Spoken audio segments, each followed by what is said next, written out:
Hello friends, मेरा नाम है महेश कुमार और मैं अपने यूट्यूब चैनल पे आपका स्वागत करता हूं। अगर आप चैनल पे नए हैं तो चैनल को सब्सक्राइब जरूर कर लीजिएगा। एंड अगर आप चैनल सब्सक्राइब कर चुके हैं तो आप लाइक शेयर एंड कमेंट के जरूर कीजिएगा, ठीक है। और बेल आइकन को भी क्लिक कर दीजिएगा ताकि सारे नोटिफिकेशन मिल जाए।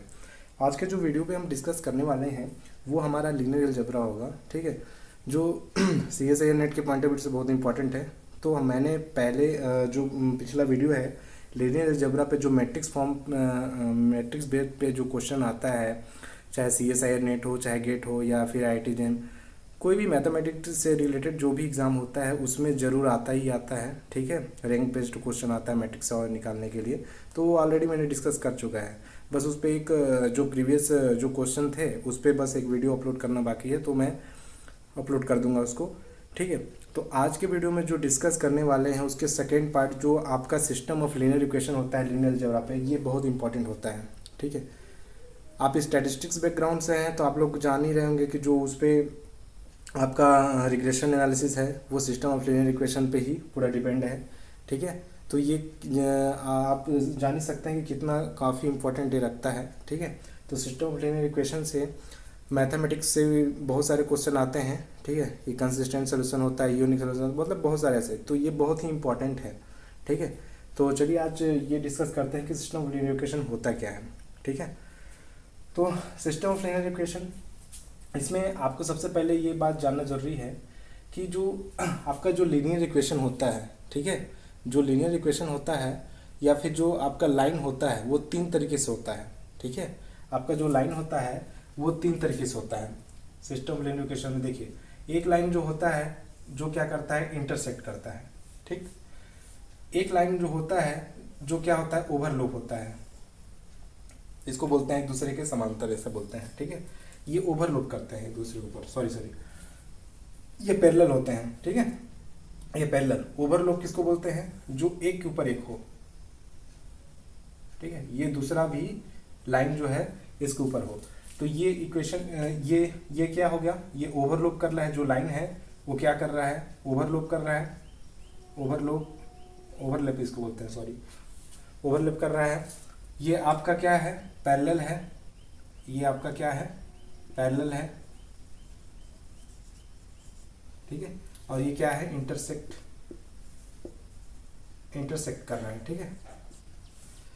तो इस तरीके से आपका ये इंटरसेक्ट हो गया, पैरेलल हो गया एंड ओवरलैप हो गया। ये इसी तरीके से सिस्टम ऑफ लीनियर इक्वेशन में भी जो आपका लीनियर फॉर्म में जो इक्वेशन दिया होता है वो भी इसी तरीके से ही होता है, ठीक है। जिस तरीके से लाइन होता है, इंटरसेक्ट करता है, पैरेलल होता है एंड ओवरलैप करता है, उसी तरीके से आपका सिस्टम ऑफ लीनियर इक्वेशन में भी आपका जो लीनियर फॉर्म में इक्वेशन दिया होता है वो इसी तरीके से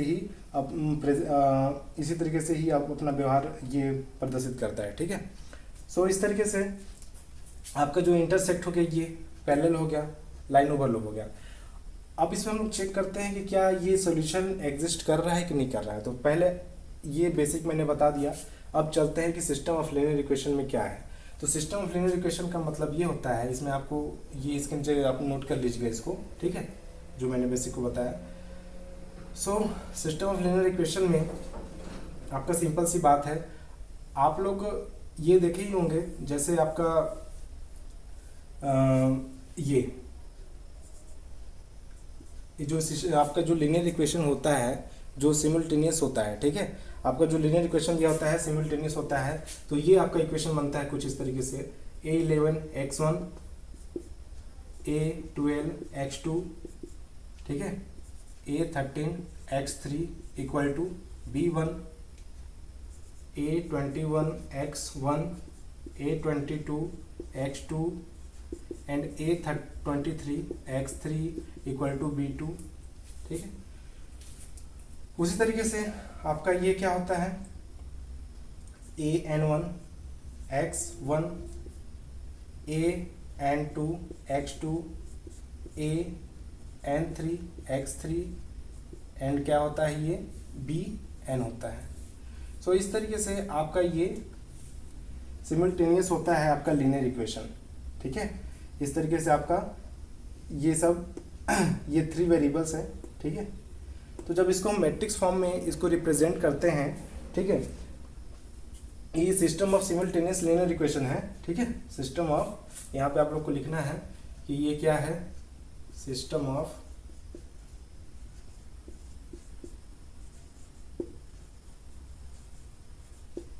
सिमिल्टेनियस लीनियर इक्वेशन है, ठीक है। इसको आप सिमिल्टेनियस लिख लीजिएगा। सिस्टम ऑफ सिमिल्टेनियस लीनियर इक्वेशन है, ठीक है। कुछ इस तरीके से प्रेजेंट करता है। अब इसको मैट्रिक्स फॉर्म में इसको कन्वर्ट करें इन मैट्रिक्स में, तो क्या हो जाएगा ये देखिए, इन मैट्रिक्स में ये क्या होगा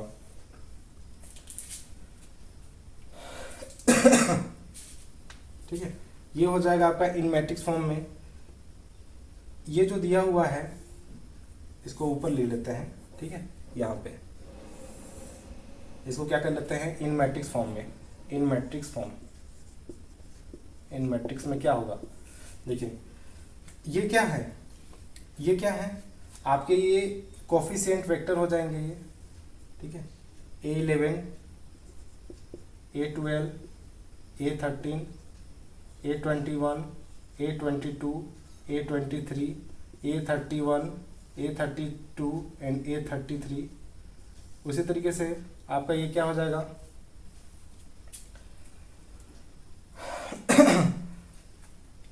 ये आपका वेरिएबल क्या है, x1, x2 एंड x3, ठीक है। ये आपका क्या है, कोफिशिएंट हो गया, ये कोफिशिएंट मैट्रिक्स हो गया ये, ठीक है। इसको क्या बोलेंगे, कोफिशिएंट मैट्रिक्स। और ये क्या है आपका, ये वेरिएबल हो जाएगा, ठीक है, वेरिएबल है। और इधर क्या बचेगा, ये जो आपका है ये, ठीक है, ये हो जाएगा B1, B2 और कहाँ तक जा रहा है, Bn तक, ठीक है। तो ये क्या हो गया, ये हो जाएगा कांस्टेंट, ठीक है। ये क्या हो जाएगा, कांस्टेंट मैट्रिक्स। ये हो गया कांस्टेंट मैट्रिक्स। सो इस तरीके से आपको ये क्लियर हो गया होगा कि इसको क्या बोलते हैं, कोफिशिएंट मैट्रिक्स बोलते हैं। ये क्या हो जाता है, वेरिएबल मैट्रिक्स हो जाएगा ये, ठीक है। इसको वेरिएबल मैट्रिक्स बोलेंगे। और ये क्या हो जाएगा, कांस्टेंट मैट्रिक्स होता है। सो इस तरीके से सिस्टम ऑफ सिमिल्टेनियस लीनियर इक्वेशन इस तरीके से बनता है आपका, ठीक है। लीनियर जो लीनियरिटी फॉर्म में होता है इस तरीके से दिया होता है।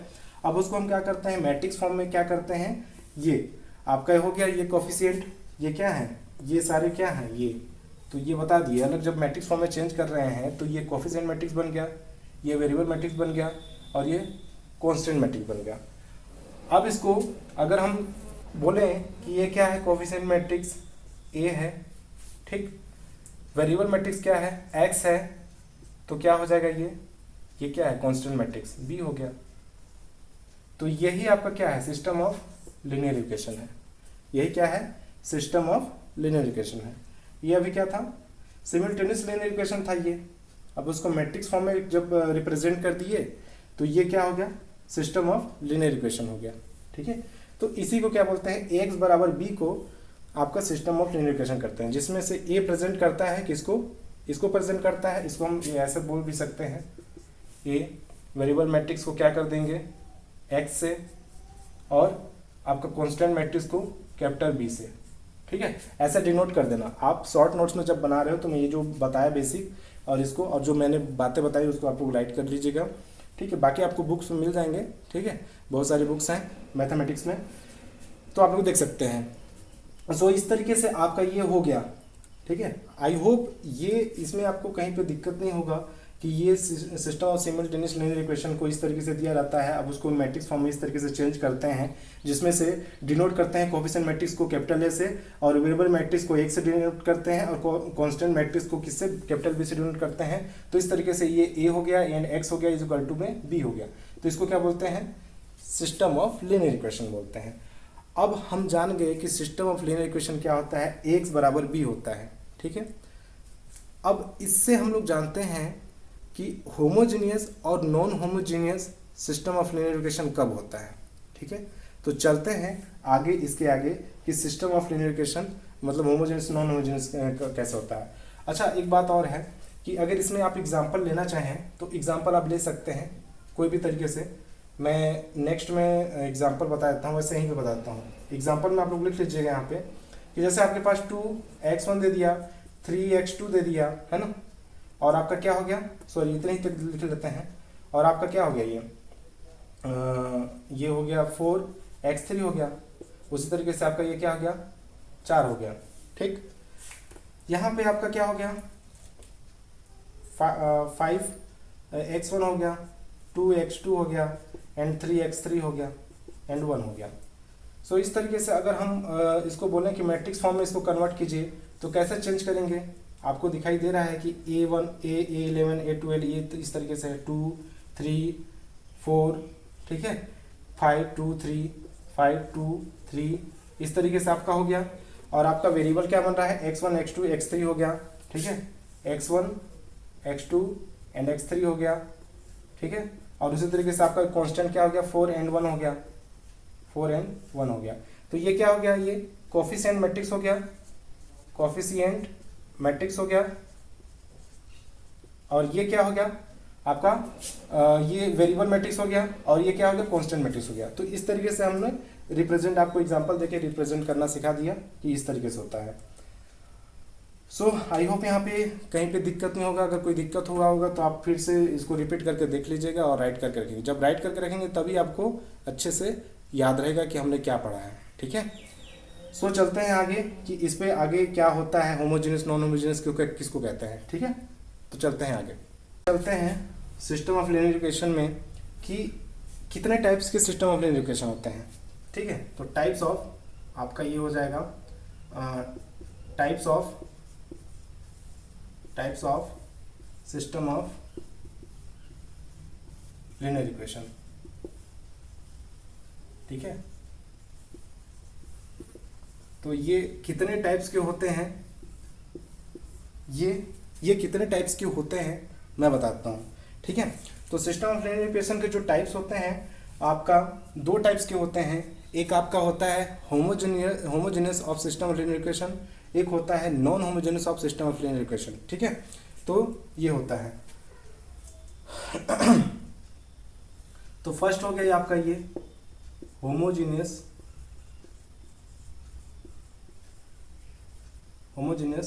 System of linear equation, system of linear equation.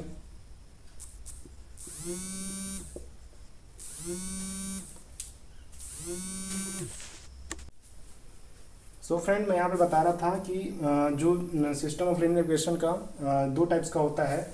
एक homogeneous system of linear equation होता है और दूसरा क्या होता है, दूसरा होता है आपका नॉन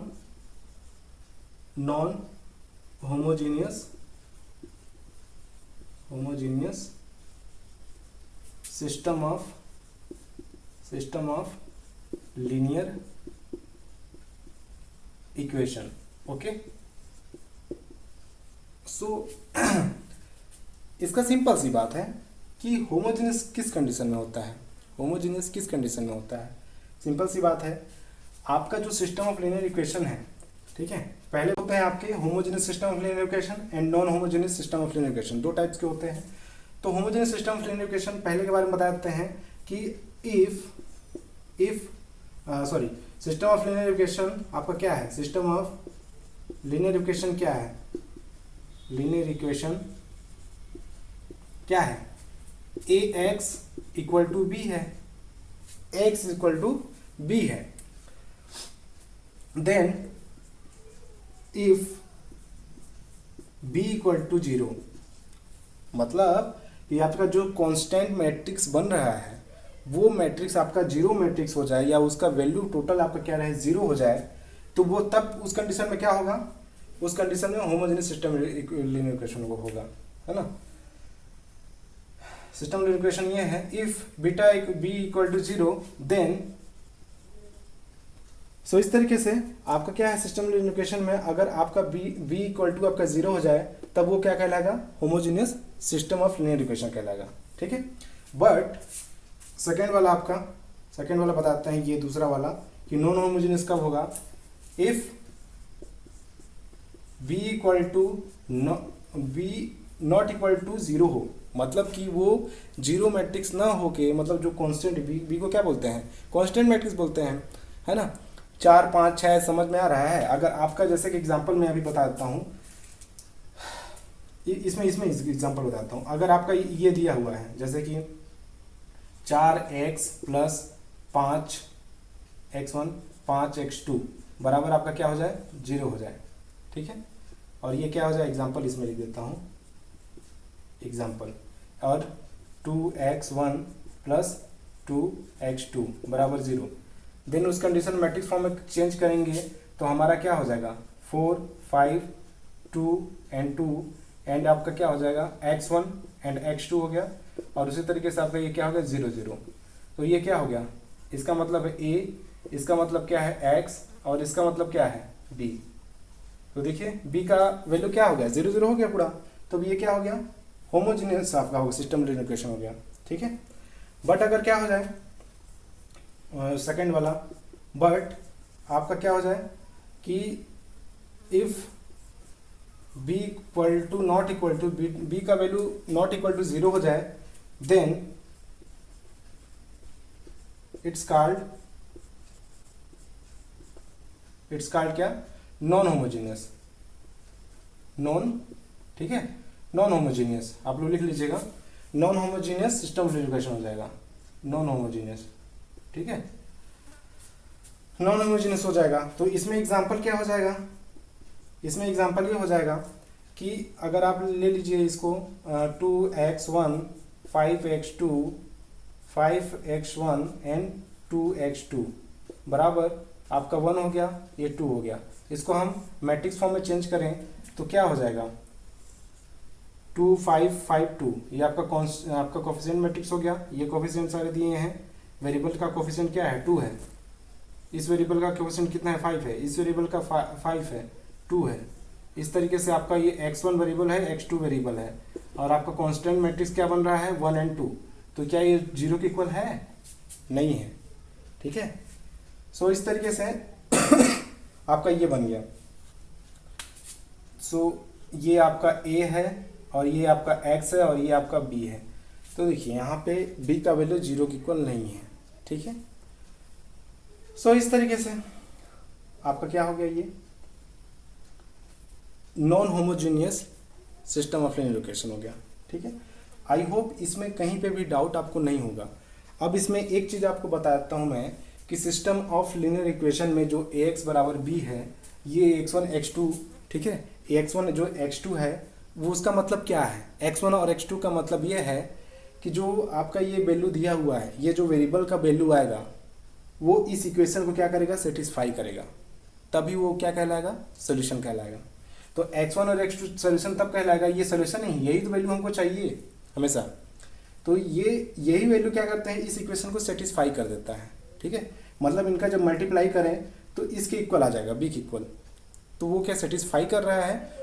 सो इस तरीके से क्या हो जाएगा, वो ये वेरिएबल आपके उसका सोल्यूशन हो जाएगा, x1 x2 जो भी आपका वेरिएबल दिया होगा वो सोल्यूशन होगा। सो इस तरीके से इसमें कहीं पे भी दिक्कत नहीं होगा, है ना। अब सिस्टम ऑफ लीनियर इक्वेशन के बारे में तो बता दिए। अब इसमें बताना ये है कि जो आपका ये सिस्टम ऑफ लीनियर इक्वेशन बन रहा है उसमें इक्वेशन क्या होता है, नंबर ऑफ इक्वेशन क्या होता है, एंड नंबर ऑफ वेरिएबल क्या होता है। ओके, नंबर ऑफ इक्वेशन क्या होता है और नंबर ऑफ वेरिएबल किसको बोलते हैं। तो चलिए इसमें बता देते हैं कि क्या होता है। सिस्टम ऑफ लीनियर इक्वेशन में मैं आपको बताना चाहता हूँ कि सिस्टम ऑफ लीनियर इक्वेशन आपका क्या होता है। उसके नीचे आप लोग नोट कर लीजिएगा कि ax बराबर क्या होता है।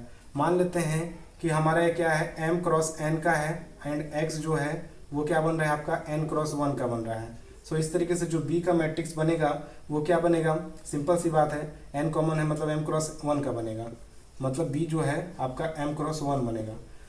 मैट्रिक्स के बारे में मैंने फर्स्ट वीडियो में मैंने जो लीनियर अलजेब्रा का जो रैंक ऑफ बेस्ट जो मैंने चार मतलब पार्ट में बनाया है वीडियो, उस पर आप लोग ये सब जाके देख लीजिएगा, आसानी से समझ में आ जाएगा, ठीक है। सो इस तरीके से ये कॉमन हो गया तो m क्रॉस 1 का ही बनेगा।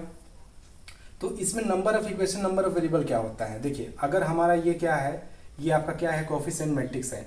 कोफिशिएंट क्या है, ये कोफिशिएंट मैट्रिक्स है। कोफिशिएंट बार बार से इसको मैं बता रहा हूँ, आप लोग नोट करके रखिएगा। कोफिशिएंट मैट्रिक्स है, ठीक, कोफिशिएंट मैट्रिक्स है। ये क्या है, वेरिएबल मैट्रिक्स है, ठीक है। और ये क्या है आपका, ये क्या है, कांस्टेंट मैट्रिक्स है। सो इस तरीके से आपका ये कांस्टेंट मैट्रिक्स हो गया। तो मतलब ये जो कोफिशिएंट मैट्रिक्स आपका दिया हुआ है, मतलब आपका जो बनेगा, ठीक है, ये मैट्रिक्स अगर बन रहा है आपका m क्रॉस n का बन रहा है, ठीक है, तो इसमें जो आपका m होता है, जिसमें जो m होता है वो क्या होता है, नंबर ऑफ इक्वेशन होता है, नंबर ऑफ इक्वेशन होता है, ये कितने इक्वेशन हैं उस लीनियर इक्वेशन में, और जो n होता है वो क्या होता है, नंबर ऑफ ये वेरिएबल्स को प्रेजेंट करता है। ओके, आई होप ये आप लोग राइट कर लीजिएगा इसको इस तरीके से उसके नीचे। तो ये पूरा बेसिक है, आप लोग कहीं भी कंफ्यूज नहीं होंगे इस पर, ठीक है। तो ये नंबर ऑफ इक्वेशन को डिनोट करता है, ये नंबर ऑफ वेरिएबल होता है। ये आपका क्या है, शॉर्ट ट्रिक्स, बहुत सारे क्वेश्चन ऐसे आते हैं जो इस पर बेस्ड आ जाते हैं, तो आप लोगों को करने में ईजी होगा। तो ये बेसिक आपको जानना जरूरी है, बेसिक जब पता रहेगा तभी आपको आगे आने वाले जो हार्ड क्वेश्चन है आपको ईजी हो जाएंगे, ठीक है। जब बेसिक पता ही नहीं रहेगा तो इजी क्वेश्चन भी आपको हार्ड लगेगा, ठीक है। तो नंबर ऑफ इक्वेशन हो गया, नंबर ऑफ वेरिएबल हो गया, इसके बारे में मैंने बता दिया।